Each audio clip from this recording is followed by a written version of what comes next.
اللہ جب کسی سے ناراض ہوتا ہے رزق نہیں چھینتا، آب و دانہ بند نہیں کرتا، سورج کو حکم نہیں کرتا کہ اس کے آنگن میں روشنی نہیں پھیلانی، چاند کو نہیں روکتا کہ تیری کرنیں اس کے ویڑے میں نہیں پڑنی چاہیے، بلکہ اللہ جب کسی سے ناراض ہوتا ہے سجدوں کی توفیق چھین لیتا ہے۔ سجدوں کی توفیق چھن گئی تو پھر سمجھو اللہ ناراض ہے، اللہ راضی نہیں ہے۔ اور اگر سجدوں کی توفیق نصیب ہو جائے، کسی نے واصف علی واصف مرحوم سے پوچھا تھا کہ کیسے ہمیں پتا چلے گا کہ ہماری نماز قبول ہو گئی ہے، تو انہوں نے کہا تھا ایک نماز کے بعد دوسری عطا ہو جائے تو سمجھ لو پہلی قبول ہو گئی ہے۔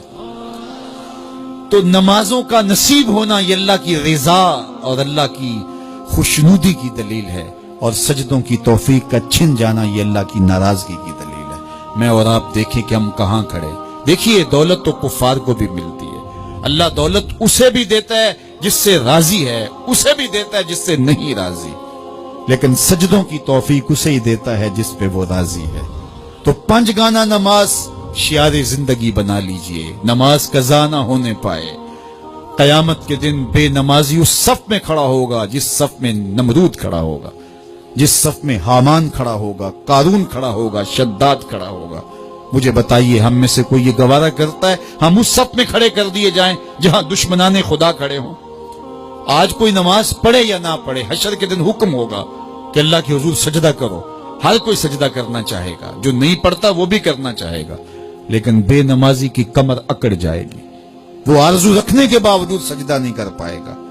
قرآن بتاتا ہے کچھ لوگ جہنم کو دھکیلے جا رہے ہوں گے، انہیں کچھ لوگ پوچھیں گے ما سلککم فی سقر، تم جہنم کو کیوں جا رہے ہو، کیا ہوا تمہیں؟ تو وہ جواب میں کیا کہیں گے؟ لم نک من المصلین، ہم نماز نہیں پڑھا کرتے تھے۔ سب سے پہلا حساب قیامت کے دن جو بندے سے لیا جائے گا وہ نماز کا لیا جائے گا۔ پہلا سوال بندے سے یہ ہوگا۔ یا چڑیاں بھی رب کی تسبیح بولیں اور اشرف المخلوقات سویا رہے، جب صبح کا وقت ہوتا ہے حشرات الارض بھی بلوں سے نکل کے رب کی تقدیس کے ترانے پڑھ رہے ہوتے ہیں، درختوں کی شاخوں پہ چڑیاں پرندے وہ بھی اللہ کی تقدیس کے ترانے پڑھ رہے ہوتے ہیں، حشرات الارض بھی اس کی تقدیس کے گیت گا رہے ہوتے ہیں، اور اشرف المخلوقات خراٹے لے رہا ہو۔ اس سے بڑی بد نصیبی کیا ہو سکتی ہے؟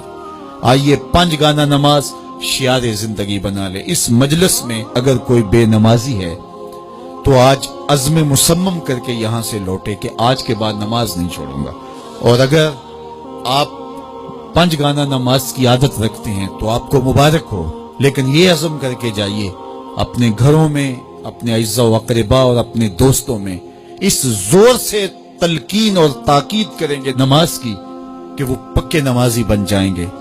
بندہ بندگی سے سجتا ہے، زندگی آمد برائے بندگی، زندگی بے بندگی شرمندگی۔ اگر زندگی میں بندگی نہیں تو زندگی کے پلے ہے کیا؟ علماء نے لکھا ہے کہ یہ سارے درخت حالت قیام میں ہیں، چوپائے حالت رکوع میں ہیں، مینڈک تشہد میں ہیں، اور حشرات الارض سجدے میں ہیں، اور انسان اشرف المخلوقات ہے۔ اس کی عبادت میں درختوں کا قیام بھی رکھا گیا، اور رکوع بھی رکھے گئے، اور سجدے بھی رکھے گئے، اور قعدے بھی رکھے گئے، اس لیے تاکہ اس کی عبادت تمام مخلوقات کی عبادات کی جامع بن جائے۔ لیکن اس کے باوجود اللہ کے حضور سجدہ ریز ہونا پسند نہ کرے تو بتائیے کیسے رحمتیں اس کے اوپر اتریں گی؟ خوش نصیب تو وہ ہیں جو 5 گانا نماز ادا کرنے کے بعد تہجد بھی قضا نہیں ہونے دیتے، سجدوں سے اللہ کے حضور حاضری پیش کرتے ہیں۔ سب سے زیادہ بندہ اللہ کے اس وقت قریب ہوتا ہے جب سجدے میں سر رکھا ہوا ہوتا ہے۔ انسان کے اشرف اعضاء اس کے سر میں ہیں، بولنے کی قوت زبان سر میں، دیکھنے کی قوت آنکھیں سر میں، سونگنے کی قوت ناک سر میں، چکھنے کی قوت زبان سر میں، سننے کی قوت کان سر میں، سوچنے کی قوت دماغ سر میں، اور سر مالک کے در پہ۔ ناک بھی رگڑ رہا ہے، پیشانی بھی رگڑ رہا ہے، اور زبان سے کیا کہہ رہا ہے؟ سبحان ربی الاعلی، مالک مجھ سے نیچے کوئی نہیں، تیرے سے بالا کوئی نہیں۔ انسان کو بندگی کا ذوق جب نصیب ہو جاتا ہے، جب اس کے حضور بندہ جھکنے لگ جاتا ہے تو پھر وہ کسی کے آگے نہیں جھکتا۔ وہ ایک سجدہ جسے تو گراں سمجھتا ہے 1000 سجدے سے آدمی کو دیتا ہے نجات۔